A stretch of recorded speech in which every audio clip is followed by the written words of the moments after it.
Moraï Verabotai, Shalom Uvracha, beaucoup s'interrogent sur la coutume de lire les maximes des pères entre Pesach et Shavuot.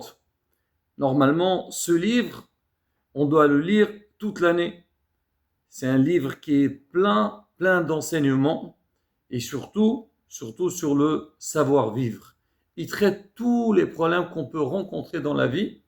Il nous donne des solutions, comment entreprendre chaque fois qu'on est face à un problème et aussi apprendre le savoir-vivre. Rabotai, je vous informe, et certainement on le sait tous, aujourd'hui des grands psychologues, bien sûr qu'ils ont des manières de voir les choses, de traiter les problèmes, ils puisent énormément d'enseignements de ces passages. C'est une chokhma, c'est une sagesse exceptionnelle. Alors maintenant, la question qui se pose, pourquoi Béhémet, nos sages ils nous ont dit que la période entre Pesach et Shavuot, il faut vraiment le lire. On peut lire toute l'année, mais cette période, il faut le lire plus que d'habitude. Et bien sûr, essayer de comprendre. C'est ce que normalement, donc les rabbins de communauté, le Shabbat, bien sûr, il doit faire des cours, des shiurim.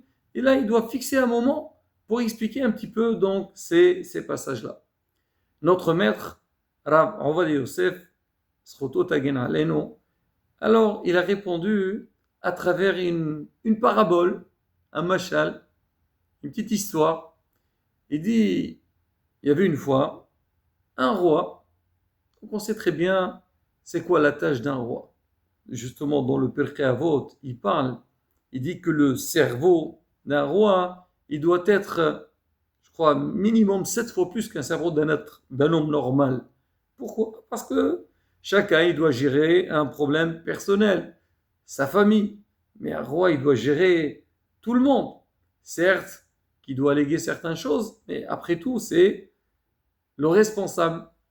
Alors, ce roi-là, alors qu'est-ce qu'il faisait pour un petit peu savoir un peu le mode de vie de ses citoyens, qu'est-ce qui se passe, et aussi, s'il y a des gens qui sont mécontents de sa manière de gouverner, alors il se déguisait et il sortait dans la rue, souvent le soir, pour qu'on ne le reconnaisse pas vraiment, et il essaie un petit peu d'entendre. Des fois, il va dans les cafés, partout en tous les cas, il essaie de puiser un maximum. Une fois, il passait à côté d'une prison, il entend la voix d'une femme qui crie. Qu'est-ce que je fais ici? Pourquoi je suis là? Elle se lamente. Ça l'a énormément touché. Il est rentré dans son royaume. Le lendemain, il appelle le chef de la prison et lui dit, dis-moi, ça a l'air qu'il y a une dame donc, qui était prisonnière dans tel et tel endroit. Est-ce que je peux savoir c'est quoi la raison? Pourquoi elle est là-bas? Alors, le chef, il lui dit, monsieur le roi, oui, c'est vrai, il y a une dame là-bas, mais je peux vous dire que c'est une dame qui est exceptionnelle. Alors, si elle est exceptionnelle, pourquoi elle est dans la prison? Il dit non. C'est une femme vraiment qui est très intelligente. C'est une femme qui est dans le business, dans le travail. Elle a beaucoup réussi dans sa vie. Mais bon, elle a fait, on va dire, une gaffe dans le travail. Et elle était attrapée. Donc, elle a eu une punition, on va dire, un jugement qu'elle doit rester 1 mois dans la prison. Le roi, il lui dit, je voudrais bien la voir, cette femme-là. Si tu parles tellement de bien de cette femme, alors que je la vois, que je lui parle, si lui faire une grâce, allez, qu'on la lâche. Pourquoi la pauvre la faire souffrir? Tout de suite, on appelle la dame, elle se présente devant le roi. Le roi, il la voit. Déjà, elle donne une très bonne prestance. Le roi, il commence à lui parler. Qu'est-ce qui se passe? Alors, il commence à lui raconter un peu sa vie. Et le roi, il voit en elle une dame très intelligente. Il lui dit, madame, alors, qu'est-ce que vous faites dans votre vie? C'est quoi votre situation familiale? Elle lui dit, elle n'est pas mariée. Il lui dit, le roi, écoutez, vous n'êtes pas marié, le roi non plus n'est pas marié. Alors, il lui demande, il lui propose est-ce qu'elle est prête de se marier avec lui. La dame, elle entend ça, elle dit quoi? Le roi, il me demande pour être sa femme, qui refuse une telle opportunité? Et bien sûr, tout de suite, vas-y, appelle le rabbin, on fait les Sheva Brachot. Le roi, il a dit, écoutez, il n'y a pas de souci. Moi, pour moi, on m'a parlé du bien de vous. D'accord, vous avez une faute. Qui ne fait pas de faute dans la vie? Et moi, je vois que vous pouvez avoir la place de la reine, mais moi, je ne peux pas tout de suite organiser le mariage. Je voudrais quand même laisser un laps de temps, on va dire 1 mois ou 2 mois, pour vous faire une formation. Quelle formation? Il dit, vous savez, vous allez être la reine, vous allez gérer aussi. Une reine, elle ne peut pas être... c'est pas donné à n'importe qui. On a besoin de connaître un petit peu les lois du royaume. Donc, tout ce qui se passe, là, vous aurez une formation un peu rapide. Et après, on peut organiser le mariage. Le Rav dit, donc cette parabole, elle est équivalente un petit peu sur le Ham Israël quand il était en Égypte.